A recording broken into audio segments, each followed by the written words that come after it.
Hey, it's Stephanie here with mahalodotcom. You know, we live in such a stressful world. Many of us are stressed out at one point or another. And if we're stressed out, sometimes so are our kids. Well, Vanessa's here with Radical Parenting to help us help our kids cope with stress. How do we do it? Absolutely. So the first thing is to actually know what your kids are stressed about, what teenagers are stressed about. And we actually asked our teenagers, what are the top 5 things they're stressed about? And what they said was a little bit surprising. The first thing they're stressed about is relationships.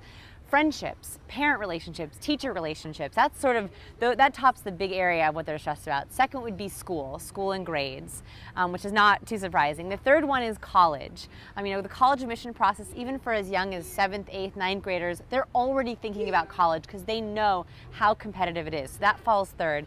Fourth is safety, depression, drugs and alcohol, all those sort of risky behaviors fall into fourth.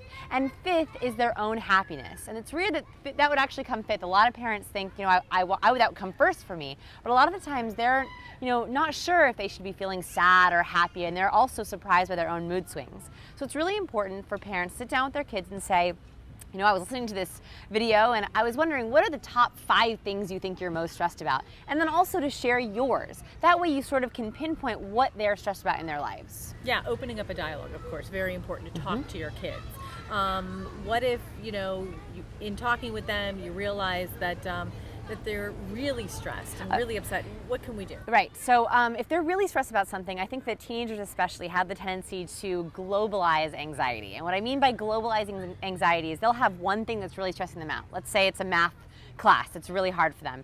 But it's not just about that math class. They'll actually take it out and it will be about everything. So that one math class makes them doubt school, it makes them stressed about home, it makes them stressed about relationships. So I always tell parents, try to teach your children how to localize their anxiety, to recognize, okay, this math test is challenging, this math class is challenging, but it doesn't mean that you're a bad student, it doesn't mean that you're a bad friend. You don't have to take it into all areas of your life. That is a life skill that we could all use. Yes. I know that if I'm having a bad day, everything else in my life is bad. So teaching them that skill from an early age can really help them sort of have stress management.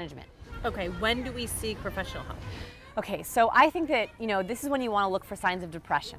Signs of depression are lack of sleep or change in sleep patterns, loss of appetite. When you start seeing that, your child is very stressed. When you see real ups and downs, like crying, if you're not used to seeing your child crying and they're having a lot of emotions, that can mean, okay, it's time to get extra help.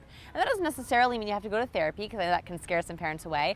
But, maybe getting outside opinion at a school counselor or a teacher, or going to other parents who have had kids who are a little bit older now and saying, is this normal? Do you remember this at our school? Was your kid as stressed about classes as mine is?